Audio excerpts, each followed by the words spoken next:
دیگر خبروں کو بلیٹن کا حصہ بنائیں۔ افغان طالبان کی باجوڑ میں پاکستانی سول آبادی پر گولہ باری سے 2 بچوں سمیت 3 افراد شہید ہو گئے۔ گولہ باری باجوڑ کے سرحدی علاقے کٹکوٹ کے گاؤں ملک شاہین میں کی گئی۔ سیکیورٹی ذرائع کے مطابق افغان طالبان کچھ روز سے فتنۃ الخوارج کی ایک تشکیل کو پاکستان میں داخل کرانے کی کوشش کر رہے تھے۔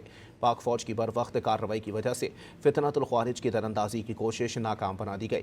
افغان طالبان کی باجوڑ میں پاکستانی سول آبادی پر گولہ باری میں 2 بچوں سمیت 3 افراد شہید ہو گئے۔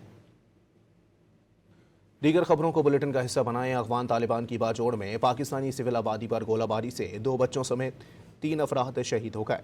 گولہ باری باجوڑ کے سرحدی علاقے کٹکوٹ کے گاؤں ملک شاہین میں کی گئی۔ سیکیورٹی ذرائع کے مطابق افغان طالبان کچھ روز سے فتنۃ الخوارج کی ایک تشکیل کو پاکستان میں داخل کرانے کی کوشش کر رہے تھے۔ پاک فوج کی بروقت کارروائی کی وجہ سے فتنۃ الخوارج کی در اندازی کی کوشش ناکام بنا دی گئی۔ افغان طالبان کی باجوڑ میں پاکستانی سول آبادی پر گولہ باری میں 2 بچوں سمیت 3 افراد شہید ہو گئے۔